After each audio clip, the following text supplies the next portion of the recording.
Hey everyone, it's Kathy. And Paul here with iDulting.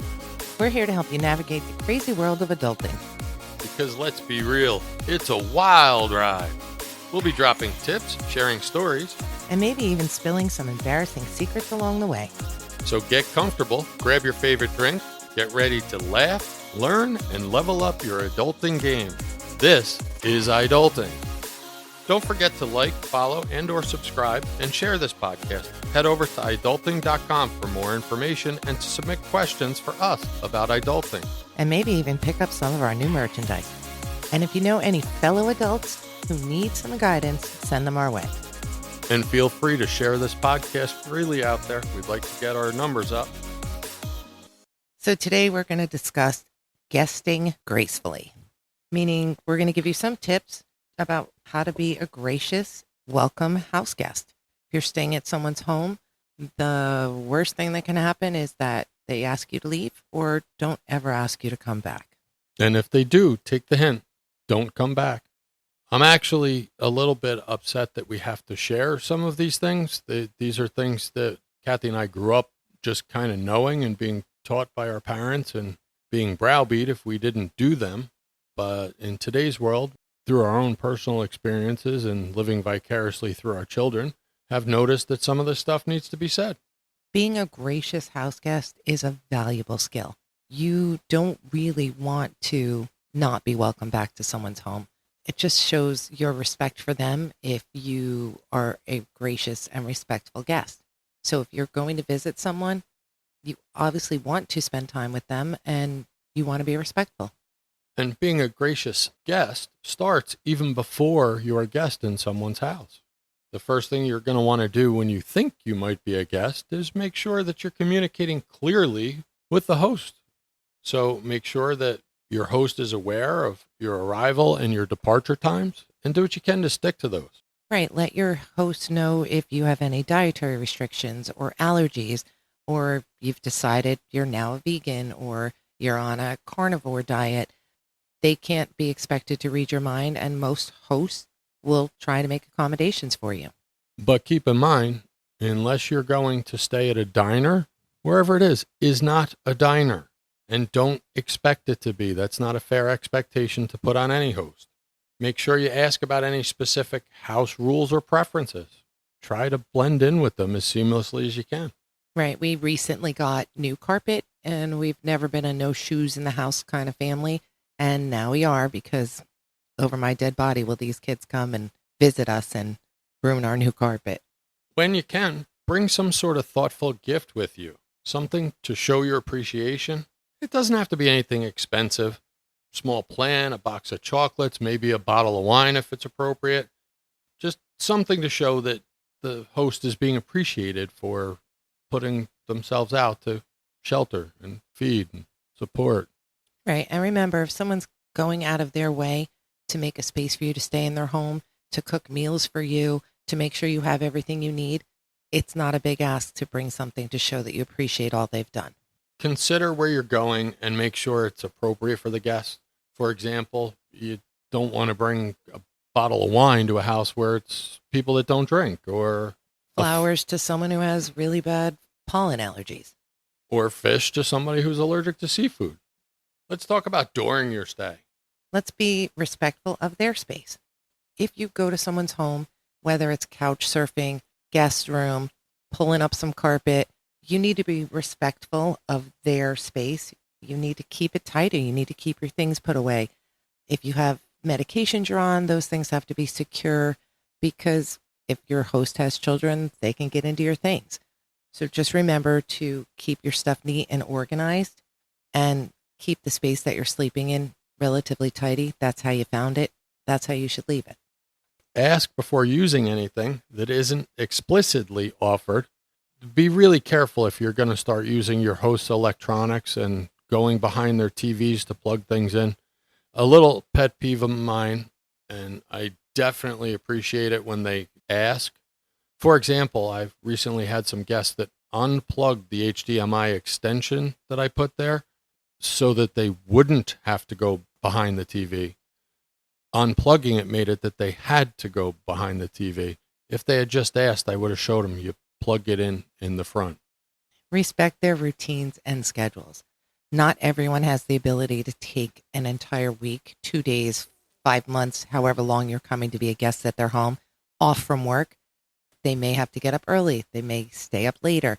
It may not match your routine, but you're the guest. So just remember, they have things to do. They have work to get to.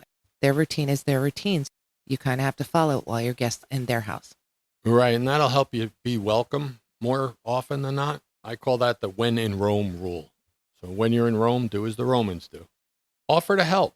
Help out with making meals, doing dishes, other household chores. Don't just sit around like a lump on a log. When things are happening in that space, whether it be dinner prep or whether yard work, whatever it is, and you're sitting around not doing much anything or not engaged in your own plans, offer to help. Even small gestures like setting the table or taking out the trash are appreciated and noticed. Be mindful of your time. Don't expect your host to entertain you constantly, not every minute that you're there. Have your own plans and activities. Communicate your plans to your host. Make sure that they know your plans ahead of time. If they're taking time off from work, it may be something that they want to do with you or they've planned on in their head, joining you on your outings. So make sure that's all discussed before you get there so that there's no hard feelings. No one feels left out. No one feels unappreciated. Or no one feels obliged to do it. Your host may not be able to accommodate your uncommunicated surprise plans. Don't overstay your welcome. Pretty much, if someone says to you, when are you leaving? What time? They keep checking their watch inadvertently. That's kind of a big hint that it's time to go. It also lets them know when their lives go back to their normal routines without entertaining or extra people in their home. Just make sure that you set a day you're getting there and a day you're leaving. And if you're the last drunk at a party, you did it wrong. Make sure that you're not the last drunk and that you have secured your way to get wherever you're going. Now, maintain cleanliness is worth repeating here. Clean up after yourself in the bathroom, in the kitchen. Your host is not the cleaning lady. And as a guest, your mom doesn't work here. As a guest, you're an adult, an iDult. These are common things that you should be doing. While you're staying, keep your belongings organized and out of the way. No one wants to trip over your crap, quite frankly. And honestly, easy, simple things like you're using the bathroom and you use the last sheet of toilet paper. Put a new roll on the spindle. It's not that hard.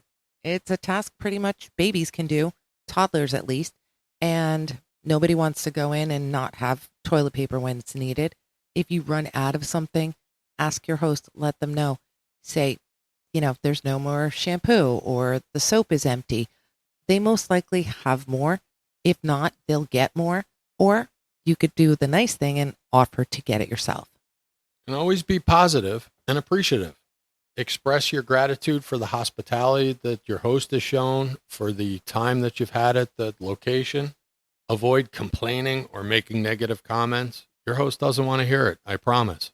And right, if you had a terrible time, feel free when you leave that person's home to vent to whoever you want to, that it's not going to get back to them. You're just going to be grateful that they gave you a place to stay.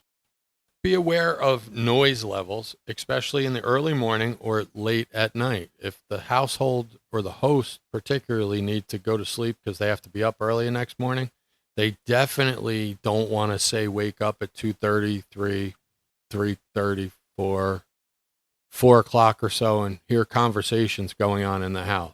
They would appreciate it greatly if you respected their schedule and made sure that you did that by keeping quiet. Social media awareness. We know it's everything right now.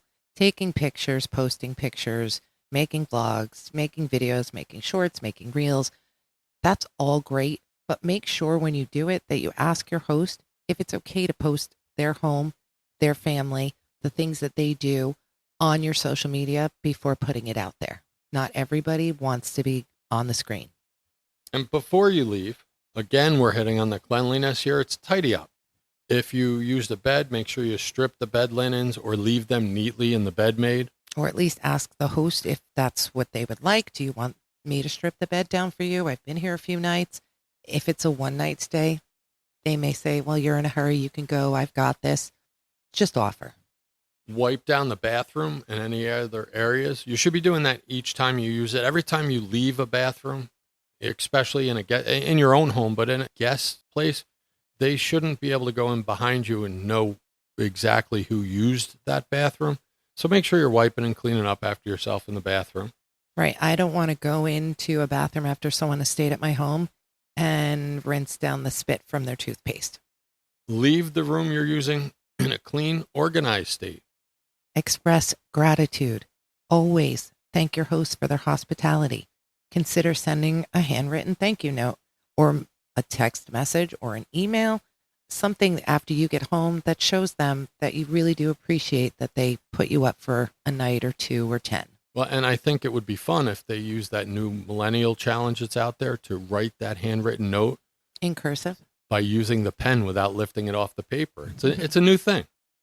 So some of this is going to be a little repetitive, but let's talk about some expectations for young adults that are overnight house guests. When it comes to young adult overnight guests, reasonable expectations balance the hospitality with the respect for the host homes and boundaries. Here's kind of a breakdown of it, and we're going to hit it a little bit quickly, but it's important to get out there. Respect the hierarchy of the place that you're visiting and ask what to call your host. It may not be family. It may be friends. It may be family of friends. Just don't walk up and call everybody what their nickname is or their first name. Sometimes that's disrespectful to who you're staying with. So feel free to ask them, what would you like me to call you? Again, be considerate of noise levels and the routine of the house, especially during quiet hours. Treat your host's belongings with care. Remember that it's not your stuff. It's their stuff. You may not think it's valuable. It may be extremely valuable to them. It may have an emotional value on it. It may be something they've had since they were a child, or it was given to them by someone special. Take care of it like you would want someone to take care of your things. Avoid any behaviors that could damage property or disturb the peace. Yeah, the last thing you want is to be a guest in someone's house and the cops show up at the front door. Bad form, probably not welcome back if that happens. If your visiting involves a more festive activity, keep them safe, sane, reasonable.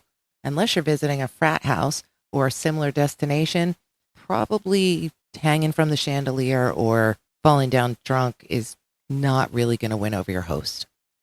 And the next, don't Eddie Haskell your host. Now I'm going to give a little background of it. It comes from the Wayback Machine, a show called Leave It to Beaver.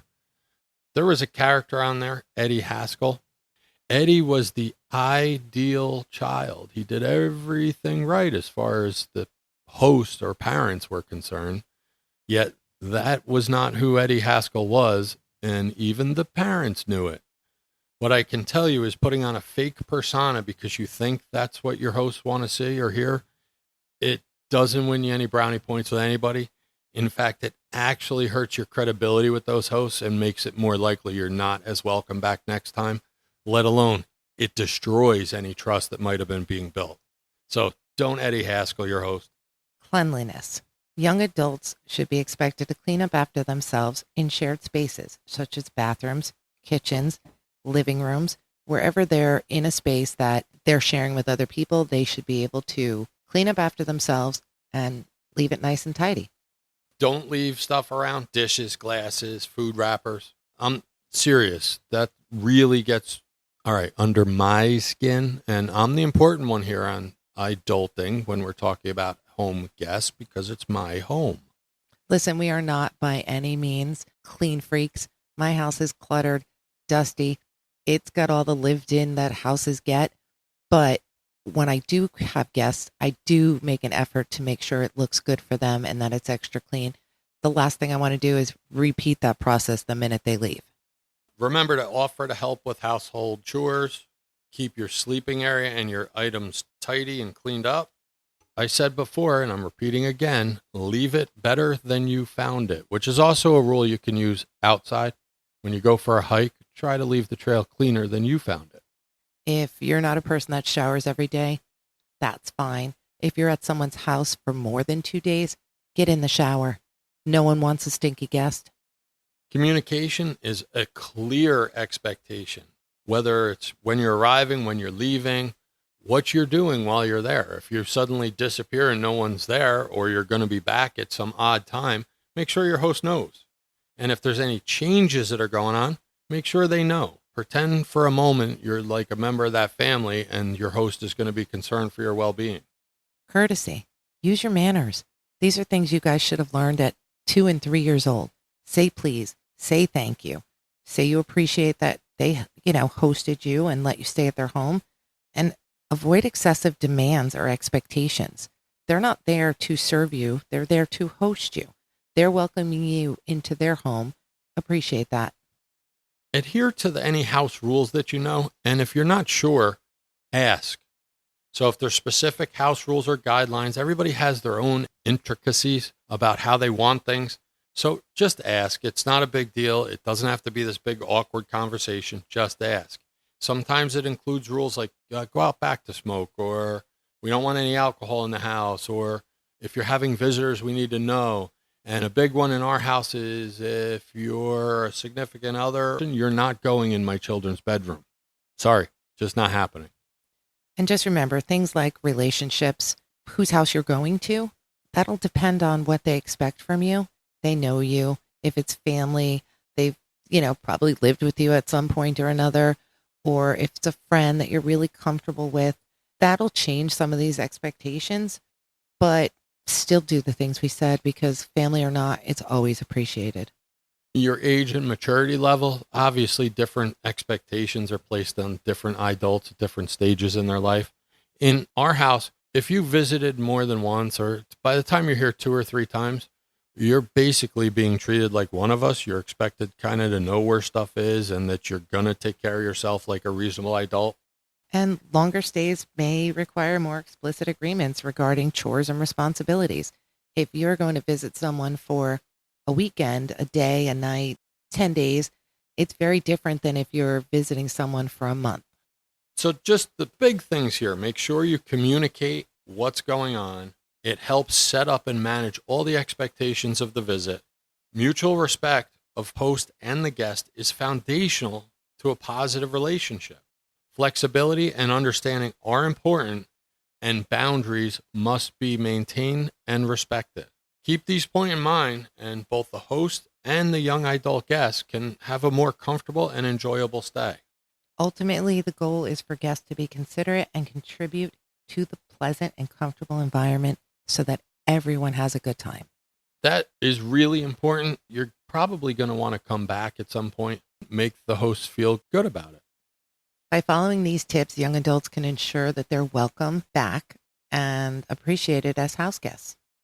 Just remember, you've got this, adults. Keep your head up, your spirits high, and keep adulting with us. Go forth and conquer the world, or at least your to-do list. And don't forget to like, follow, and/or subscribe. Tell your friends, share the podcast, and head over to iDulting.com for more information and to connect with us. See you on the next episode. Be safe.